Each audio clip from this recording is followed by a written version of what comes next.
자식을 바라보다가 이유 없이 눈물이 고인 적이 있습니까? 아이의 잠든 얼굴을 보며 설명할 수 없는 미안함이 밀려온 적이 있습니까? 잘해주고도 늘 부족한 것 같고 사랑하면서도 왜 이리 두려운지 알 수 없어 가슴이 저릿해진 적이 있습니까? 왜 하필 이 아이였을까 하고 스스로에게 묻다가 문득 대답 없는 하늘을 올려다본 적이 있습니까? 그 물음은 우연이 아닙니다. 그 질문이 바로 인연의 문을 두드리는 소리입니다. 부처님께서는 말씀하셨습니다. 만남은 스스로 만들어지는 것이 아니라 오래된 인연이 익어 다시 피어나는 것이라고 하셨습니다. 씨앗이 흙을 잊지 않듯 인연도 서로를 잊지 않는다고 하셨습니다. 자식은 그렇게 다시 찾아온 존재입니다. 소유가 아니라 인연입니다. 결과가 아니라 이어짐입니다. 그대여, 이 아이는 당신의 작품이 아니라 당신의 스승입니다. 우리는 자식을 내 것이라 부릅니다. 내가 낳았고 내가 길렀으니 내 사람이라 생각합니다. 그러나 아이의 영혼은 그대보다 먼저 길을 걸어온 존재입니다. 그 눈빛 속에는 우리가 모르는 시간들이 잠들어 있습니다.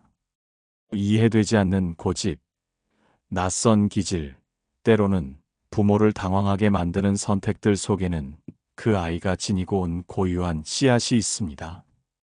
우리는 그 씨앗을 우리의 기준으로 고치려 합니다. 더 곧게 자라기를 바라며 가지를 억지로 묶어 세웁니다. 그러나 나무는 묶을수록 비틀어집니다. 햇살과 물을 주면 스스로 방향을 찾습니다. 자식은 붙잡는다고 지켜지는 존재가 아닙니다. 밝히면 스스로 걷는 존재입니다. 부처님은 제자들에게 말씀하셨습니다. 사랑하되 매이지 말라고 하셨습니다. 돕되 대신 살지 말라고 하셨습니다. 연못 위에 비친 달을 손으로 잡으려 하면 물결만 일어난다고 하셨습니다. 사랑은 쥐는 것이 아니라 비추는 것이라고 하셨습니다. 우리는 자식이 잘 되기를 바랍니다. 남들보다 뒤처지지 않기를 바라며 밤을 새워 기도합니다. 혹여 상처받을까 두려워 먼저 길을 닦아주려 합니다. 그러나 지나친 보호는 아이의 날개를 무겁게 만듭니다. 아이의 성공이 곧 나의 체면이 되고 아이의 실패가 곧 나의 잘못처럼 느껴질 때 사랑은 서서히 그림자가 됩니다. 우리는 사랑이라는 이름으로 집착을 키워왔는지도 모릅니다.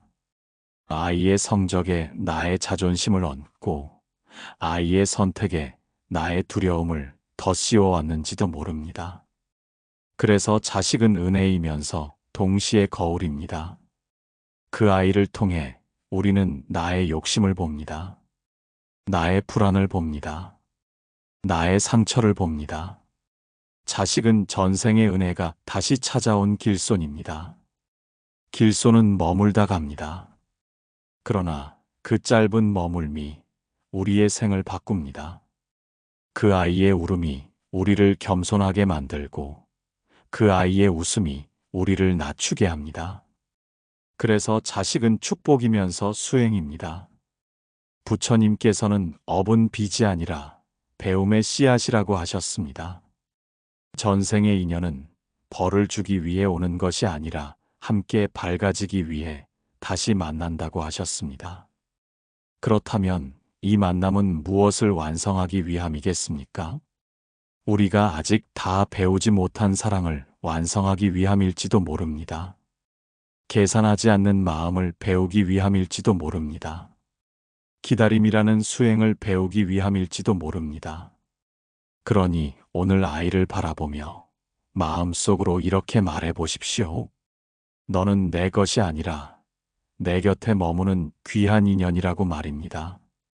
그 한마디가 사랑의 매듭을 조금 느슨하게 만듭니다. 느슨해진 자리로 바람이 들어옵니다. 그 바람 속에서 우리는 비로소 숨을 쉽니다. 그러나 사랑을 집착해서 놓아도 또 하나의 그림자가 남습니다. 아이의 아픔을 내 탓으로 돌리고 과거의 한순간을 끝없이 되새기며 스스로를 벌주는 마음입니다. 왜 그때 더 안아주지 못했는지, 왜 그 말을 했는지, 왜 막지 못했는지 자책하며 밤을 지새우는 마음입니다. 이 자책이 남아있는 한 은혜는 등불이 되지 못합니다. 다음 걸음에서는 그 자책이라는 어둠을 어떻게 걷어낼 것인지 조용히 살펴보아야 합니다. 그 길 위에서 우리는 비로소 자식이라는 인연의 깊은 뜻을 더 또렷이 보게 될 것입니다. 아이를 생각하다 보면 가장 먼저 떠오르는 얼굴은 웃는 얼굴이 아닙니다. 미안했던 순간입니다. 더 안아주지 못했던 날입니다. 바쁘다는 이유로 등을 돌렸던 저녁입니다. 그 한 장면이 오래된 필름처럼 마음속에서 반복됩니다. 우리는 사랑했던 기억보다 부족했던 기억을 더 오래 붙잡습니다. 그 기억이 곧 책임이라 믿기 때문입니다. 그러나 부처님께서는 책임과 자책은 다르다고 하셨습니다. 책임은 지금을 바꾸는 힘이지만 자책은 과거에 묶이는 사슬이라고 하셨습니다. 사슬은 앞으로 걷게 하지 못합니다. 사슬은 마음을 묶어둡니다. 그대여, 아이의 삶을 모두 떠안으려는 마음은 사랑이 아니라 두려움입니다. 두려움은 늘 과거로 돌아갑니다. 왜 그때 그랬는지, 왜 더 잘하지 못했는지, 왜 먼저 알아채지 못했는지를 묻습니다. 그러나 과거는 이미 강물처럼 흘러갔습니다. 강물을 거슬러 손으로 붙잡을 수는 없습니다. 우리는 아이가 아플 때 가장 먼저 스스로를 탓합니다. 아이의 성적이 떨어지면 나의 부족함을 생각합니다. 아이의 표정이 어두우면 나의 선택을 의심합니다.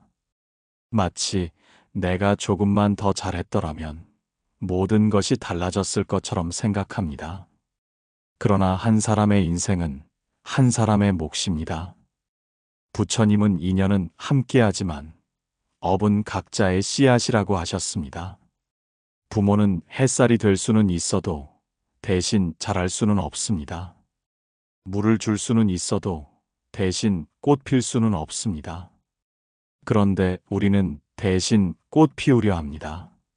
아이의 아픔을 대신 겪어주고 싶고 아이의 실패를 대신 짊어지고 싶어 합니다. 그 마음이 깊어질수록 자책은 커집니다. 자책은 사랑을 어둡게 만듭니다. 아이를 바라보는 눈이 두려움으로 물들면 아이도 그 떨림을 느낍니다. 사랑이 불안으로 전해집니다. 자책은 등불이 아니라 그림자입니다. 등불은 길을 밝히지만 그림자는 발을 묶습니다. 우리는 아이의 삶을 돕기 위해서가 아니라 나의 불안을 잠재우기 위해 애쓰는 것은 아닌지 돌아보아야 합니다. 부처님은 한 어머니의 이야기를 들려주신 적이 있습니다. 아이가 병들어 세상을 떠났을 때 어머니는 미쳐버릴 듯 울부짖었습니다. 왜 내 아이냐고, 왜 나에게 이런 벌이냐고 묻습니다. 부처님은 겨자씨 한 줌을 가져오라 하셨습니다. 단, 한 번도 죽음을 겪지 않은 집에서 가져오라 하셨습니다. 어머니는 마을을 돌며 문을 두드렸습니다. 그러나 그런 집은 하나도 없었습니다. 그때 비로소 어머니는 알았습니다. 삶은 누구의 잘못으로 움직이는 것이 아니라는 것을 말입니다. 우리의 자책은 세상의 거대한 흐름을 나 혼자 통제하려는 오만에서 시작됩니다. 모든 것을 내가 책임질 수 있다고 믿는 착각입니다. 그러나 우리는 아이의 운명을 설계하는 신이 아닙니다.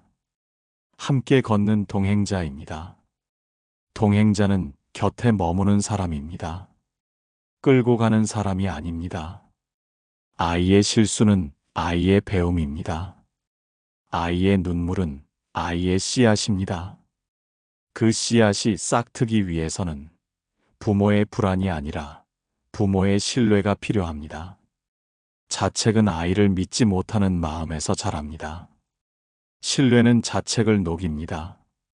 우리가 해야 할 일은 과거를 되짚는 것이 아니라 지금을 맑히는 것입니다.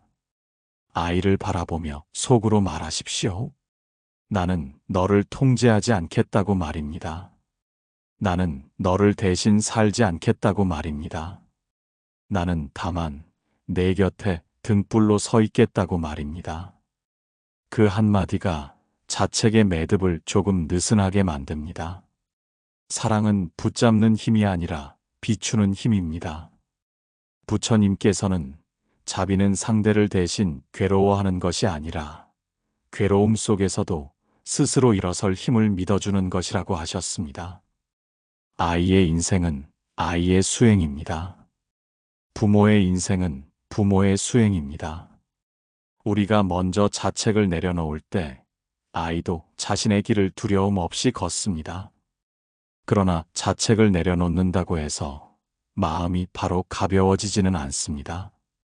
오랜 세월 쌓인 두려움은 쉽게 사라지지 않습니다. 그 두려움의 뿌리는 어디에서 시작되었는지 우리는 다음 걸음에서 더 깊이 들여다보아야 합니다. 자식이라는 인연을 붙잡으려는 근원적인 불안의 자리로 함께 들어가 보아야 합니다. 그곳에서 우리는 또 하나의 진실을 만나게 될 것입니다. 자책을 내려놓으려 하면 또 다른 마음이 고개를 듭니다. 혹시 내가 놓는 순간 아이가 더 멀어질까 하는 두려움입니다. 혹시 내가 간섭하지 않으면 잘못된 길로 갈까 하는 걱정입니다. 혹시 내가 더 챙기지 않으면 세상에 밀려 상처받지 않을까 하는 불안입니다. 이 마음은 사랑처럼 보이지만 사실은 이름에 대한 공포입니다. 우리는 자식을 통해 미래를 봅니다. 아이의 안정이 곧 나의 안심이 되고 아이의 성공이 곧 나의 노후가 되는 듯 느껴집니다. 그래서 자식의 흔들림이 곧 나의 무너짐처럼 다가옵니다. 부처님께서는 모든 괴로움의 뿌리는 집착이라고 하셨습니다. 집착은 사랑과 닮았지만 결이 다릅니다. 사랑은 자유를 주지만 집착은 두려움을 줍니다. 사랑은 함께 걷지만 집착은 끌고 갑니다. 그대여, 자식을 잃을까 두려워 붙잡고 있는 것은 아닙니까? 자식이 멀어질까봐 더 세게 쥐고 있는 것은 아닙니까? 손에 힘이 들어갈수록 상대는 더 빠져나가고 싶어집니다. 모래를 움켜쥐면 손가락 사이로 더 많이 흘러내립니다. 그러나 손바닥을 펴면 모래는 고요히 머뭅니다. 자식을 붙잡고 싶은 마음의 뿌리는 결국 나의 외로움일지도 모릅니다. 아이를 통해 나의 존재를 확인하고 싶었던 마음일지도 모릅니다. 아이의 필요가 사라지면 나의 역할도 끝나는 것 같아 두려운 마음일지도 모릅니다. 그래서 우리는 무의식적으로 아이를 의존하게 만듭니다. 부처님은 말씀하셨습니다. 누군가에게 기대어 존재를 확인하려 할수록 그 관계는 흔들린다고 하셨습니다. 존재는 기대어 완성되는 것이 아니라 스스로 밝아질 때 안정된다고 하셨습니다. 부모가 먼저 단단해져야 합니다. 부모가 먼저 고요해져야 합니다. 아이의 인생을 통해 자신의 가치를 증명하려 하지 않을 때 비로소 아이는 자유로워집니다. 아이의 선택이 나의 체면이 되지 않고 아이의 실패가 나의 수치가 되지 않을 때 관계는 맑아집니다. 우리는 종종 아이의 삶을 빌려 나의 꿈을 완성하려 합니다. 내가 못 이룬 길을 대신 가주기를 바라기도 합니다. 내가 상처받은 세상에서 대신 인정받기를 기대하기도 합니다. 그러나 그것은 은혜를 빚으로 바꾸는 일입니다. 전생의 은혜가 다시 찾아온 길손이라면 그 길손에게 짐을 얹어서는 안 됩니다. 길손은 잠시 머물 뿐입니다. 머무는 동안 서로의 온기를 나누는 존재입니다. 우리가 해야 할 일은 붙잡는 것이 아니라 비워두는 것입니다. 마음속에 여백을 만들어야 아이의 숨이 트입니다. 연못이 맑아야 달빛이 또렷이 비칩니다. 부모의 마음이 맑아야 아이의 본성이 드러납니다. 부처님은 제자들에게 말씀하셨습니다. 아무리 사랑해도 대신 깨달아 줄 수는 없다고 하셨습니다. 등불은 밝혀줄 수 있지만 걷는 발걸음은 각자의 몫이라고 하셨습니다. 우리는 아이의 발걸음을 대신할 수 없습니다. 넘어질 때 붙잡아 일으켜 줄 수는 있어도 대신 걸어줄 수는 없습니다. 아이의 인생은 아이의 수행입니다. 부모의 수행은 신뢰입니다. 믿어주는 일입니다. 흔들려도 괜찮다고, 돌아가도 괜찮다고, 너는 내 길을 가면 된다고 말해주는 일입니다. 그러나 신뢰는 말로 되는 것이 아닙니다.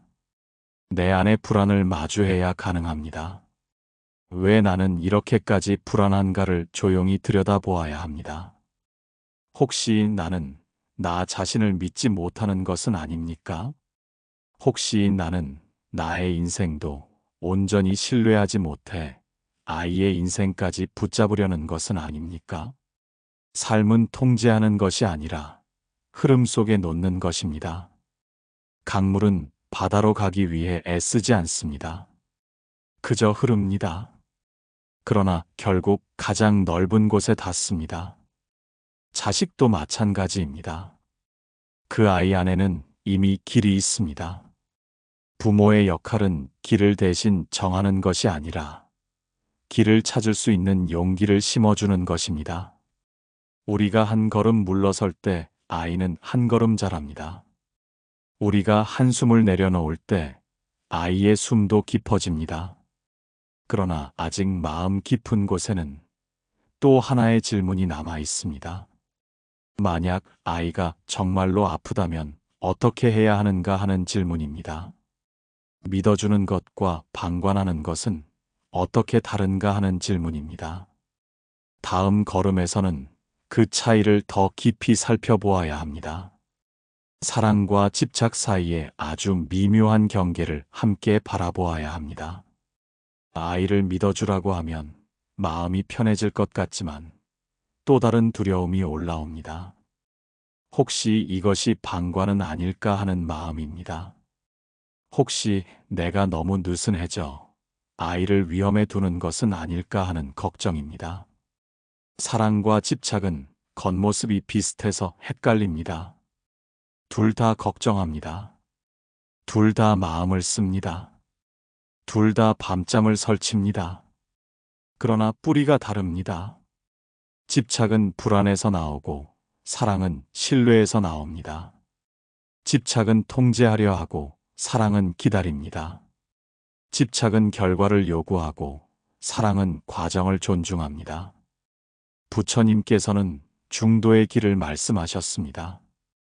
극단으로 치우치지 말라고 하셨습니다. 모든 것을 붙잡는 것도 모든 것을 놓아버리는 것도 바른 길이 아니라고 하셨습니다. 아이를 믿는다는 것은 무관심이 아닙니다. 아이를 존중한다는 것은 방치가 아닙니다. 그대여, 아이를 지켜보되 아이 위에 올라서지 마십시오. 돕되 대신 결정하지 마십시오. 아이의 눈을 보며 말하십시오. 나는 내 편이지만 내 인생의 주인은 아니라 말입니다. 그 말은 부모에게도 해방입니다. 우리는 종종 사랑이라는 이름으로 아이를 조정합니다. 좋은 학교를 가야 안전하다고 말하고 안정된 직업을 가져야 행복하다고 말합니다. 그 말 속에는 우리의 경험이 담겨 있습니다. 그러나 경험은 지혜일 수는 있어도 절대적인 길은 아닙니다. 부처님께서는 사람마다 업의 길이 다르다고 하셨습니다. 같은 씨앗이라도 다른 흙에서 다른 모양으로 자랍니다. 아이의 길은 아이의 흙에서 자랍니다. 부모가 흙을 통째로 바꿀 수는 없습니다. 우리가 할 수 있는 일은 그 흙이 마르지 않게 지켜보는 일입니다. 사랑은 옆에 서 있는 힘입니다. 집착은 위에 서 있는 힘입니다. 위에서 끌어내리거나 밀어 올리려 할수록 관계는 긴장됩니다. 옆에 서면 나란히 숨을 쉽니다. 아이가 힘들어할 때 우리는 흔히 해결책부터 찾습니다. 어떻게 고칠지, 무엇을 바꿀지, 누구를 만나게 할지 고민합니다. 그러나 때로 아이가 원하는 것은 해결이 아니라 공감입니다. 고쳐주려는 마음이 아니라 함께 있어주는 마음입니다. 부처님은 고통받는 자에게 먼저 그 고통을 인정해 주셨습니다. 왜 그렇게 되었는지 따지기 전에 그 아픔을 함께 바라보셨습니다. 우리가 아이에게 해줄 수 있는 첫 번째 자비는 조언이 아니라 경청입니다. 비난이 아니라 이해입니다. 서두름이 아니라 기다림입니다. 사랑은 방향을 강요하지 않습니다. 다만 길을 잃었을 때 돌아올 수 있는 집이 되어줍니다. 집은 잡아두는 곳이 아닙니다. 쉴 수 있는 곳입니다.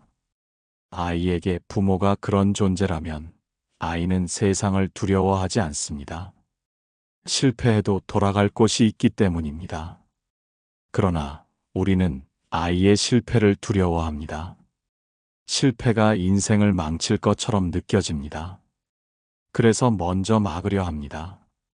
그러나 부처님은 실패도 인연의 일부라고 하셨습니다. 넘어짐 속에서 배우는 것이 많다고 하셨습니다. 넘어지지 않은 사람은 걷는 법을 깊이 알지 못합니다. 아이는 넘어지며 자랍니다. 부모는 지켜보며 자랍니다. 지켜보는 일은 쉬운 일이 아닙니다. 가슴이 타들어가는 시간입니다. 그러나 그 시간을 견디는 것이 부모의 수행입니다. 우리가 아이의 길을 대신 선택하지 않을 때 아이는 자기 선택의 무게를 배웁니다. 그 무게가 사람을 단단하게 만듭니다. 사랑은 아이를 강하게 만드는 힘입니다. 집착은 아이를 의존하게 만드는 힘입니다. 사랑은 아이를 믿습니다. 집착은 아이를 의심합니다. 이 차이를 마음 깊이 새겨야 합니다. 그러나 여전히 묻고 싶습니다. 만약 아이가 깊은 어둠 속에 있다면 우리가 할 수 있는 일은 무엇인가 하는 질문입니다. 믿어주는 것만으로 충분하지 않은 순간에는 어떻게 해야 하는가 하는 질문입니다. 다음 걸음에서는 고통 속에 있는 아이를 어떻게 바라보아야 하는지 더 깊이 들여다보아야 합니다. 그 자리에서 우리는 자비의 진짜 의미를 만나게 될 것입니다. 아이의 얼굴이 어둡게 가라앉아 있을 때 부모의 마음은 먼저 무너집니다. 무슨 말을 해야 할지 몰라 말끝이 흐려집니다. 괜찮냐고 묻는 순간조차 아이가 더 멀어질까 두렵습니다. 그래서 우리는 더 크게 흔들립니다. 아이의 고통은 부모의 심장을 함께 움켜쥡니다. 내가 대신 아파줄 수 있다면 좋겠다고 생각합니다. 내가 대신 겪고 대신 넘어질 수 있다면 좋겠다고 생각합니다. 그러나 대신 살아줄 수는 없습니다. 부처님께서는 고통은 피할 수 없지만 고통을 대하는 태도는 선택할 수 있다고 하셨습니다. 아이의 괴로움을 없애주려 애쓰는 것은 사랑처럼 보입니다. 그러나 모든 고통을 제거해 주려는 마음은 아이의 성장을 가로막을 수 있습니다. 고통은 벌이 아니라 배움의 문입니다. 물론 모든 고통이 필요한 것은 아닙니다. 위험에서 보호하는 일은 부모의 책임입니다. 그러나 넘어지며 배우는 영역까지 대신 막아서는 안 됩니다. 그대여, 아이의 아픔을 마주할 때 먼저 자신의 숨을 고르십시오. 부모의 불안이 앞서면 아이는 더 숨을 곳을 찾습니다. 부모의 눈빛이 흔들리면 아이는 자신의 고통을 감춥니다. 아이에게 필요한 것은 완벽한 해결자가 아니라 흔들리지 않는 등불입니다.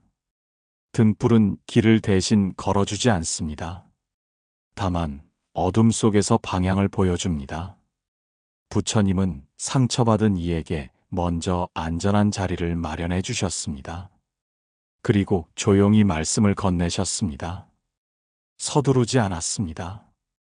비난하지 않았습니다. 비교하지 않았습니다. 우리가 아이에게 줄 수 있는 가장 큰 자비는 서두르지 않는 마음입니다. 왜 그렇게 되었는지 추궁하기보다 지금 무엇이 힘든지 묻는 일입니다. 충고하기 전에 먼저 듣는 일입니다. 고치려 하기보다 이해하려 하는 태도입니다. 고통 속에 있는 아이는 판단을 두려워합니다. 실망할까봐 숨깁니다. 그래서 더 깊이 혼자가 됩니다. 부모가 먼저 안전한 공간이 되어야 합니다. 내가 어떤 모습이든 나는 내 곁에 있다고 말해 주어야 합니다. 그 말은 아이의 어둠을 한순간에 지우지 못할지라도 혼자가 아니라는 사실을 알려줍니다. 부처님께서는 자비는 상대를 약하게 만드는 연민이 아니라 스스로 일어설 힘을 믿어주는 마음이라고 하셨습니다. 우리는 종종 아이를 너무 약하게 봅니다. 상처받을까봐, 무너질까봐, 견디지 못할까봐 걱정합니다. 그러나 아이 안에는 생각보다 강한 씨앗이 있습니다. 그 씨앗은 부모의 불안이 아니라 부모의 신뢰 속에서 자랍니다. 고통을 없애주는 것이 아니라 고통 속에서도 함께 서 있는 것이 자비입니다. 부모가 먼저 무너지지 않는 것이 아이에게는 큰 힘입니다. 우리는 때때로 이렇게 묻습니다. 왜 우리 아이에게 이런 일이 생겼는가 하고 묻습니다. 그러나 인생은 누구에게도 예외를 두지 않습니다. 빛과 그림자가 함께 존재하듯 기쁨과 시련도 함께 옵니다. 부처님은 괴로움의 원인을 탐욕과 집착에서 찾으셨습니다.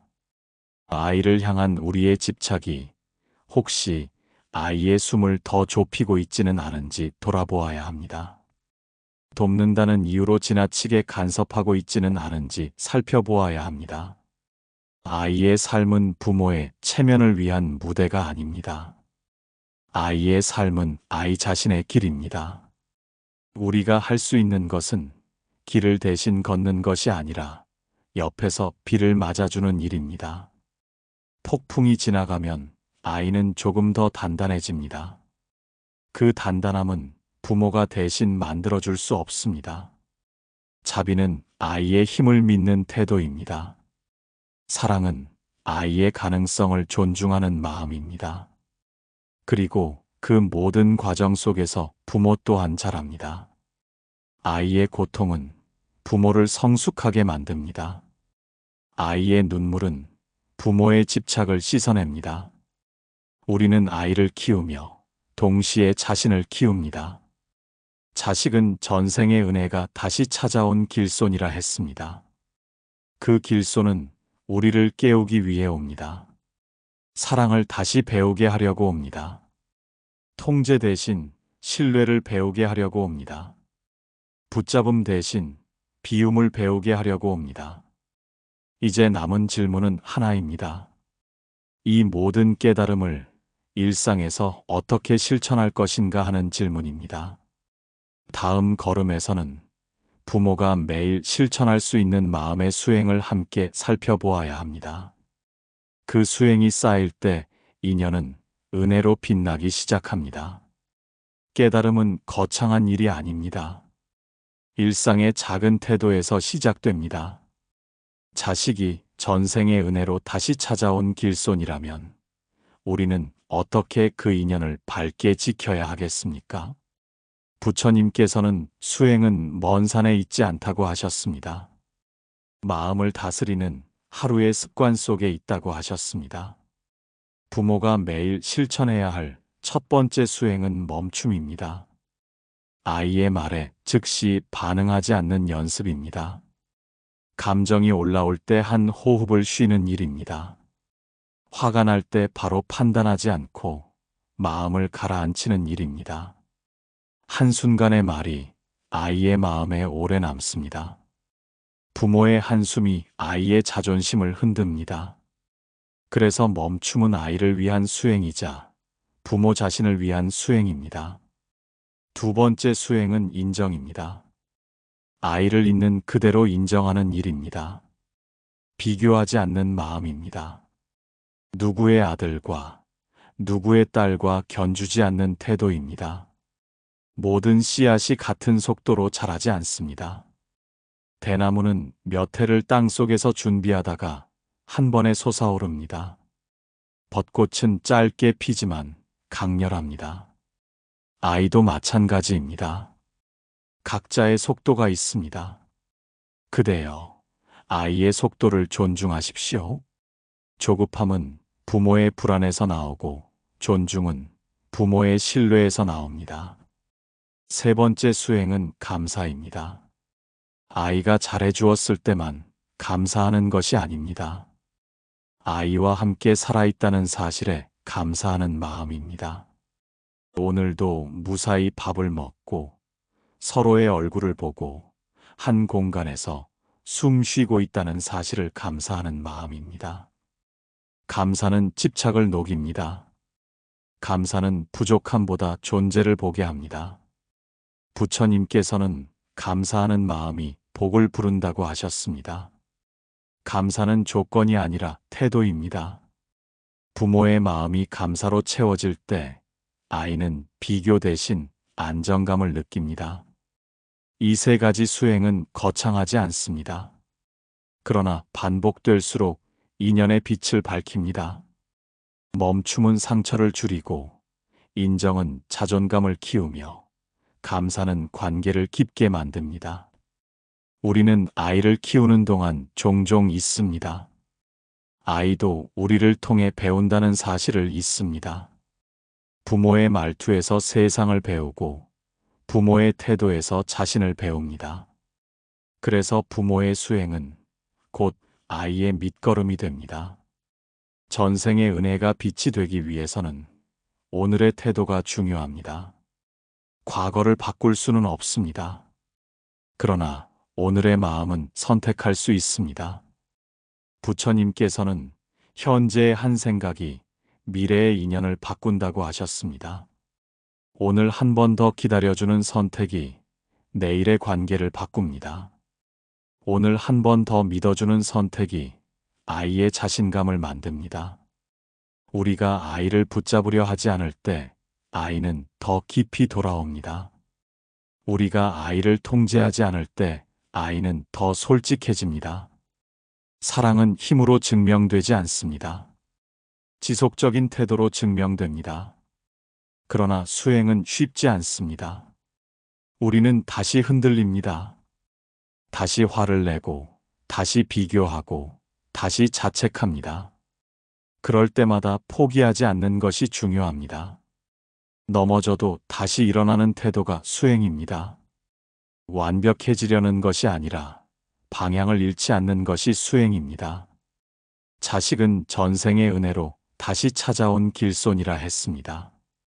그 길손은 우리에게 묻습니다. 당신은 오늘 어떤 부모로 살겠는가 하고 묻습니다. 그 질문 앞에서 매일 조금씩 나아가는 것이 수행입니다. 이제 우리는 마지막 걸음에서 한 가지 더 깊은 진실을 바라보아야 합니다. 은혜라는 이름의 인연이 결국 무엇을 완성하기 위해 왔는지 그 뜻을 함께 마주해야 합니다. 우리는 자식을 키운다고 생각하며 살아왔습니다. 그러나 돌아보면 자식이 우리를 키워왔습니다. 아이의 울음은 우리의 교만을 낮추었고 아이의 질문은 우리의 생각을 넓혔습니다. 아이의 아픔은 우리의 집착을 흔들었고 아이의 미소는 우리의 마음을 부드럽게 만들었습니다. 자식은 단순히 보호해야 할 존재가 아니었습니다. 우리를 다듬는 존재였습니다. 부처님께서는 인연은 서로를 완성하기 위해 다시 만난다고 하셨습니다. 누군가는 스승으로 오고 누군가는 친구로 오며 누군가는 자식으로 옵니다. 형태는 다르지만 목적은 같습니다. 함께 밝아지기 위함입니다. 자식이 전생의 은혜로 다시 찾아온 길손이라면 그 은혜는 무엇을 남기고 가겠습니까? 재산이 아닙니다. 성공이 아닙니다. 체면도 아닙니다. 남는 것은 마음의 깊이입니다. 사랑을 배우는 능력입니다. 집착을 내려놓는 지혜입니다. 우리는 아이가 잘 되기를 바라며 기도합니다. 그러나 더 깊이 들여다보면 그 기도 속에는 나의 두려움이 섞여 있습니다. 아이의 미래가 불안해서 기도합니다. 아이의 실패가 두려워서 기도합니다. 그러나 은혜는 두려움으로 지켜지지 않습니다. 은혜는 신뢰로 밝아집니다. 그대여, 아이의 운명을 걱정하기 전에 자신의 마음을 살피십시오. 마음이 어두우면 모든 것이 위태롭게 보입니다. 마음이 밝으면 같은 상황도 다르게 보입니다. 부처님께서는 세상을 바꾸려 하지 말고 마음을 먼저 바꾸라고 하셨습니다. 마음이 맑아지면 인연도 맑아진다고 하셨습니다. 우리는 아이를 통해 끊임없이 배웁니다. 기다림을 배우고 포기를 배우고 다시 시작을 배웁니다. 아이의 사춘기는 부모의 수행기입니다. 아이의 독립은 부모의 비움입니다. 아이의 선택은 부모의 신뢰 시험입니다. 이 모든 과정 속에서 우리는 조금씩 단단해집니다. 처음에는 아이를 잃을까 두려워 붙잡았습니다. 그러나 시간이 지나며 깨닫습니다. 붙잡지 않아도 인연은 이어진다는 사실을 깨닫습니다. 사랑은 통제에서 오지 않고 존중에서 온다는 사실을 깨닫습니다. 은혜는 빛이 아니라 등불입니다. 그 등불은 아이의 길을 밝히는 동시에 부모의 길도 밝힙니다. 우리가 집착을 내려놓을수록 그 등불은 더 또렷해집니다. 아이를 나의 일부로 여기던 마음에서 한 걸음 물러날 때 비로소 아이는 온전한 한 사람으로 보입니다. 그 아이가 세상 속에서 흔들릴지라도 우리는 압니다. 그 안에 이미 씨앗이 있다는 것을 압니다. 부처님은 말씀하셨습니다. 모든 존재는 스스로 깨어날 힘을 지니고 태어난다고 하셨습니다. 부모의 역할은 그 힘을 대신 쓰는 것이 아니라 믿어주는 일입니다. 믿음은 강요가 아닙니다. 믿음은 조용한 확신입니다. 아이를 향한 우리의 사랑이 두려움이 아닌 확신으로 바뀔 때 인연은 가장 아름다운 모습으로 남습니다. 결국 자식이라는 인연은 우리에게 묻습니다. 당신은 얼마나 자유로운 사랑을 할 수 있는가 하고 묻습니다. 조건 없이 바라볼 수 있는가를 묻습니다. 결과 없이 응원할 수 있는가를 묻습니다. 그 질문 앞에서 우리는 다시 수행자가 됩니다. 아이를 통해 우리는 배웁니다. 사랑은 붙잡음이 아니라 비움이라는 것을 배웁니다. 은혜는 계산이 아니라 감사라는 것을 배웁니다. 인연은 소유가 아니라 동행이라는 것을 배웁니다. 그리고 어느 날 문득 깨닫습니다. 아이를 지키려 애쓰던 내가 사실은 아이에게 지켜지고 있었다는 사실을 깨닫습니다. 아이를 가르친다고 생각했지만 아이에게 배워왔다는 사실을 깨닫습니다. 그 깨달음이 찾아오는 순간 마음은 한없이 고요해집니다. 자식은 전생의 은혜가 다시 찾아온 길손입니다. 그 길손은 우리의 삶을 스쳐 지나가며 사랑을 깊게 남기고 갑니다. 붙잡지 않아도 이어지는 것, 밀어내지 않아도 돌아오는 것, 그것이 인연입니다. 이제 남은 일은 하나입니다. 그 인연을 두려움이 아니라 감사로 맞이하는 일입니다. 그 인연을 통제가 아니라 신뢰로 지켜보는 일입니다. 그 인연을 빚이 아니라 축복으로 받아들이는 일입니다. 그렇게 할 때 우리는 비로소 압니다. 은혜는 떠나지 않는다는 사실을 압니다. 은혜는 사랑으로 남는다는 사실을 압니다. 자식을 향한 사랑은 시간이 지날수록 모양이 달라집니다. 어릴 때는 품에 안는 사랑이었고, 자라면서는 붙잡는 사랑이 되었으며, 어느 순간부터는 놓아야 하는 사랑이 됩니다. 놓는다는 말이 차갑게 들릴지 모르지만, 사실은 가장 따뜻한 선택입니다. 놓는 순간, 인연은 사라지지 않습니다. 오히려 더 깊어집니다. 우리는 자식을 내 삶의 중심으로 두고 살아왔습니다. 아침의 첫 생각도 아이였고, 밤의 마지막 기도도 아이였습니다. 아이의 웃음이 나의 햇살이었고, 아이의 한숨이 나의 먹구름이었습니다. 그러나 그 모든 시간 속에서 우리는 한 가지를 놓치고 있었는지도 모릅니다. 자식은 내 삶의 전부가 아니라 내 삶의 한 장이라는 사실을 놓치고 있었는지도 모릅니다. 부처님께서는 모든 존재는 서로 기대어 있으나 서로를 소유하지 않는다고 하셨습니다. 연꽃은 진흙에 기대어 피어나지만 진흙을 소유하지 않습니다. 구름은 바람을 따라 움직이지만 바람을 붙잡지 않습니다.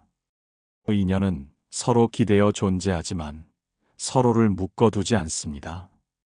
그대여, 자식을 붙잡으려 했던 마음을 조금만 풀어보십시오. 붙잡지 않아도 이어질 인연임을 믿어보십시오. 자식은 부모의 그림자가 아닙니다. 부모의 연장이 아닙니다. 부모의 꿈을 대신 실현해줄 도구가 아닙니다. 한 사람의 우주입니다. 자기만의 별과 자기만의 밤을 지닌 존재입니다. 우리가 해야 할 일은 그 우주를 대신 설계하는 것이 아니라 존중하는 일입니다. 존중은 두려움이 아니라 믿음에서 시작됩니다. 아이를 믿는다는 것은 결과를 보장한다는 뜻이 아닙니다. 실패해도 괜찮다고, 돌아가도 괜찮다고, 넘어져도 다시 일어날 수 있다고 믿어주는 일입니다. 부처님은 말씀하셨습니다. 인연은 통제하려 할수록 멀어지고 신뢰할수록 가까워진다고 하셨습니다. 우리가 아이를 신뢰하면 아이는 부모를 두려워하지 않습니다. 두려움이 사라진 자리에는 솔직함이 자랍니다. 솔직함이 자라면 관계는 단단해집니다. 단단한 관계는 멀어져도 끊어지지 않습니다. 자식이 언젠가 집을 떠나더라도 인연은 끝나지 않습니다. 몸은 멀어져도 마음은 이어집니다. 그 이어짐은 통제가 아니라 존중에서 나옵니다. 부모가 먼저 자신의 삶을 단단히 세워야 합니다. 아이의 삶에 기대어 존재를 확인하지 말아야 합니다. 아이의 선택에 흔들려 나의 가치가 무너지지 않아야 합니다. 부모가 스스로를 존중할 때 아이도 자신을 존중합니다. 부모가 자신을 사랑할 때 아이도 자신을 사랑합니다. 인연은 거울입니다. 자식을 통해 우리는 나를 봅니다. 내가 얼마나 불안한지, 얼마나 집착하는지, 얼마나 두려운지를 봅니다. 그리고 그 자리에서 깨닫습니다. 자식을 키운다는 것은 결국 나를 키우는 일이라는 사실을 깨닫습니다. 은혜는 계산이 아닙니다. 주고받음의 거래가 아닙니다. 은혜는 존재 자체를 인정하는 태도입니다. 아이를 통해 받은 기쁨을 감사하고, 아이를 통해 배운 인내를 감사하며, 아이를 통해 깨달은 나의 부족함까지 감사하는 마음입니다. 감사하는 순간 집착은 힘을 잃습니다. 감사하는 순간 두려움은 줄어듭니다. 감사하는 순간 인연은 축복이 됩니다. 자식은 전생의 은혜로 다시 찾아온 길손이라 했습니다. 그 길손은 언젠가 또 다른 길을 향해 떠날 것입니다. 떠남을 두려워하지 마십시오. 떠남은 끝이 아니라 또 다른 이어짐입니다. 우리는 잠시 같은 지붕 아래 머물 뿐입니다. 그러나 사랑으로 맺어진 인연은 공간을 넘어 남습니다. 부처님께서는 말씀하셨습니다. 진정한 사랑은 자유를 주는 사랑이라고 하셨습니다. 묶어두는 사랑은 결국 스스로를 묶는 것이라 하셨습니다. 이제 우리는 조금 더 자유로운 사랑을 배워야 합니다. 조금 더 가벼운 마음으로 아이를 바라보아야 합니다. 그러나 마지막으로 남은 질문이 있습니다. 은혜로 찾아온 이 인연을 어떻게 끝까지 밝게 지킬 것인가 하는 질문입니다. 그 답을 다음 걸음에서 함께 살펴보겠습니다. 은혜로 찾아온 인연은 저절로 빛나지 않습니다. 등불은 심지가 마르면 꺼집니다. 관계도 마찬가지입니다. 무심함이 쌓이면 어두워지고 당연함이 쌓이면 식어갑니다. 우리는 자식을 사랑한다고 말하지만 어느 순간부터 익숙함에 기대어 당연하게 대하고 있지는 않은지 돌아보아야 합니다. 처음 아이를 품에 안았을 때를 떠올려 보십시오. 숨소리 하나에도 마음이 벅찼습니다. 작은 손가락을 잡으며 세상을 다 가진 듯 울었습니다. 그 순수한 떨림은 시간이 지나며 습관이 되었습니다. 감사는 줄어들고 기대는 늘어났습니다. 부처님께서는 모든 관계는 깨어있음으로 유지된다고 하셨습니다.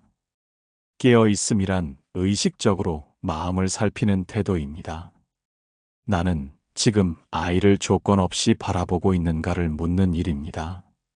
나는 지금 아이를 통해 나의 욕심을 채우려 하지 않는가를 묻는 일입니다. 그대여, 오늘 하루 아이를 한번 새롭게 바라보십시오. 익숙한 얼굴을 낯설게 보십시오. 그 아이가 나와 같은 시간을 살아가는 또 하나의 생명임을 깊이 느껴보십시오. 인연을 밝히는 첫 번째 등불은 존중입니다. 존중은 말투에서 드러납니다. 아이를 작은 존재로 대하지 않는 태도입니다. 어리다는 이유로 가볍게 여기지 않는 마음입니다. 한 사람으로 대하는 자세입니다. 두 번째 등불은 일관성입니다. 사랑이 기분에 따라 변하지 않는 태도입니다. 기쁠 때만 다정하고 화날 때는 차가워지는 사랑은 아이를 혼란스럽게 만듭니다. 일관된 마음은 아이에게 안정감을 줍니다. 부처님은 평정심이 곧 자비의 기초라 하셨습니다. 부모의 마음이 널뛰지 않을 때 아이는 세상을 두려워하지 않습니다. 세 번째 등불은 겸손입니다. 나는 언제나 옳다는 태도를 내려놓는 일입니다. 부모라는 이유로 모든 판단이 정답일 수는 없습니다. 아이의 생각을 듣고 때로는 인정하는 자세가 필요합니다. 겸손은 관계를 부드럽게 만듭니다. 우리가 아이에게 사과할 수 있을 때 관계는 더 깊어집니다. 부모가 완벽해야 한다는 생각은 집착입니다. 완벽함이 아니라 진심이 관계를 살립니다. 인연은 억지로 이어지지 않습니다. 마음의 온도가 맞을 때 자연스럽게 이어집니다. 부모가 먼저 마음을 가꾸어야 합니다. 아이의 태도를 바꾸려 하기 전에 나의 태도를 살펴야 합니다. 부처님은 말씀하셨습니다.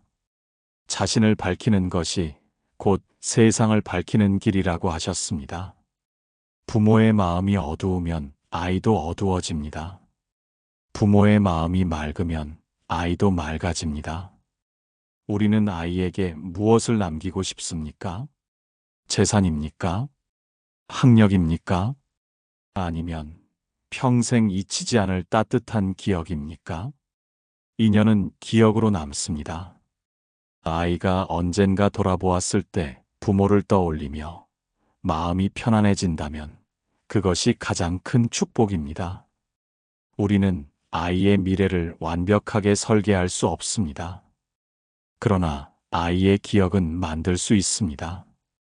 함께 웃던 저녁, 진심으로 들어주던 밤, 실수했을 때 안아주던 순간들입니다. 그 기억이 아이의 등불이 됩니다. 아이의 길이 멀어질수록 우리는 더 깊이 이해합니다. 붙잡지 않아도 인연은 이어집니다. 소유하지 않아도 사랑은 남습니다. 마지막으로 한 가지를 기억하십시오. 자식은 나의 것이 아니라 나를 거쳐가는 존재입니다. 나를 통해 세상을 배우고, 나를 통해 사랑을 배우고, 나를 통해 신뢰를 배웁니다. 그 배움이 끝나면 또 다른 길로 향합니다. 그때 우리는 눈물로 보내지 않아도 됩니다. 감사로 보낼 수 있습니다. 은혜는 떠나지 않습니다. 형태만 바뀔 뿐입니다. 이제 우리는 마지막 걸음에서 이 인연이 결국 우리에게 남기는 가장 깊은 선물을 함께 바라보아야 합니다. 그 선물은 생각보다 가까이에 있습니다. 우리는 긴 이야기를 지나 여기까지 왔습니다. 자식이 전생의 은혜로 찾아온 길손이라면 그 인연은 결국 무엇을 남기고 떠나는지 묻지 않을 수 없습니다. 많은 부모는 말합니다. 나는 아이를 위해 살았습니다. 아이 때문에 버텼습니다. 아이 덕분에 참고 견뎠습니다. 그러나 더 깊이 들여다보면 우리는 알게 됩니다. 아이 역시 우리를 위해 왔다는 사실을 말입니다. 부처님께서는 모든 만남은 서로를 깨우기 위한 인연이라 하셨습니다. 우리는 자식을 키운다고 생각하지만 실은 자식을 통해 우리가 자라고 있었습니다. 아이가 울 때 우리는 인내를 배웠습니다. 아이가 아플 때 우리는 무력함을 배웠습니다. 아이가 반항할 때 우리는 집착을 보았습니다. 아이가 떠날 때 우리는 내려놓음을 배웁니다. 전생의 은혜는 단지 보답받으러 오는 것이 아닙니다. 우리를 더 깊은 사람으로 만들기 위해 오는 것입니다. 그대여, 아이가 당신을 힘들게 했던 순간을 떠올려 보십시오. 그 순간은 벌이 아니었습니다. 당신 안의 두려움과 집착을 비추는 거울이었습니다. 아이를 통해 우리는 우리의 그림자를 마주합니다. 내가 인정받고 싶어 했던 마음, 내가 통제하고 싶어 했던 욕망, 내가 두려워했던 실패, 아이의 행동 속에 나의 미완성이 드러났습니다. 그때 분노하지 않고 멈추어 바라보면 자식은 수행의 스승이 됩니다. 부처님은 가까운 인연일수록 수행의 길이 깊어진다고 하셨습니다. 가까우니 상처가 깊고 가까우니 깨달음도 깊습니다. 우리가 자식을 통해 배우는 마지막 선물은 무조건적인 사랑입니다. 조건이 붙지 않는 사랑은 쉽지 않습니다. 잘할 때만 사랑하고 기대에 맞출 때만 인정하는 마음은 누구나 가질 수 있습니다. 그러나 실패해도 안아주고 넘어져도 기다려주는 사랑은 수행이 필요합니다. 그 사랑이 완성될 때 우리는 비로소 자유로워집니다. 왜냐하면 그 사랑은 집착이 아니기 때문입니다. 붙잡지 않아도 이어지고 통제하지 않아도 믿어주는 사랑입니다. 그 사랑은 자식을 위한 것 같지만 결국 우리 자신을 위한 길이 됩니다. 아이를 놓아줄 수 있을 때 우리는 두려움에서 벗어납니다. 아이의 길을 존중할 수 있을 때 우리는 통제에서 벗어납니다. 아이를 있는 그대로 받아들일 수 있을 때 우리는 비교에서 벗어납니다. 이 자유가 전생의 은혜가 남기는 마지막 선물입니다. 자식은 우리의 소유가 아니라 우리의 거울이었습니다. 자식은 우리의 연장이 아니라 하나의 우주였습니다. 자식은 빚을 갚으러 온 존재가 아니라 함께 빛을 나누러 온 존재였습니다. 우리는 아이를 통해 사랑을 다시 배웠습니다. 아이를 통해 겸손을 배웠습니다. 아이를 통해 기다림을 배웠습니다. 아이를 통해 내려놓음을 배웠습니다. 그리고 그 배움이 쌓여 어느 날 문득 알게 됩니다. 나는 아이 덕분에 더 깊어졌습니다. 나는 아이 덕분에 더 부드러워졌습니다. 나는 아이 덕분에 더 넓어졌습니다. 이것이 전생의 은혜가 남기는 가장 깊은 흔적입니다. 인연은 언젠가 형태를 바꿉니다. 품 안에 있던 아이는 멀어지고 손을 잡던 아이는 홀로 걸어갑니다. 그러나 인연의 본질은 사라지지 않습니다. 은혜는 관계의 형태가 아니라 마음의 온도로 남습니다. 부처님께서는 인연은 흩어지는 것이 아니라 이어진다고 하셨습니다. 우리가 진심으로 사랑했다면 그 사랑은 어디에도 사라지지 않습니다. 전생의 은혜는 빚이 아닙니다. 보상도 아닙니다. 서로를 깨우기 위한 등불이었습니다. 이제 우리는 알게 됩니다. 아이를 통해 우리는 우리 자신을 만났습니다. 아이를 통해 우리는 삶의 깊이를 배웠습니다. 아이를 통해 우리는 집착을 내려놓는 법을 배웠습니다. 그리고 그 배움은 다음 생으로 이어질 씨앗이 됩니다. 자식은 전생의 은혜가 다시 찾아온 길손이었습니다. 그 길손은 우리 집 문을 두드리며 말했습니다. 당신이 잊고 있던 사랑을 다시 기억하라고 말입니다. 이제 우리는 조용히 고개를 숙이며 감사할 수 있습니다. 아이에게 감사합니다. 이 인연에 감사합니다. 이 배움에 감사합니다. 그리고 마음 깊이 발언합니다. 우리의 사랑이 집착이 아니라 자유가 되기를 바랍니다. 우리의 인연이 소유가 아니라 축복이 되기를 바랍니다. 우리의 만남이 끝이 아니라 또 다른 빛으로 이어지기를 바랍니다. 부처님의 자비가 모든 부모와 자식의 인연 위에 고요히 머물기를 발언합니다.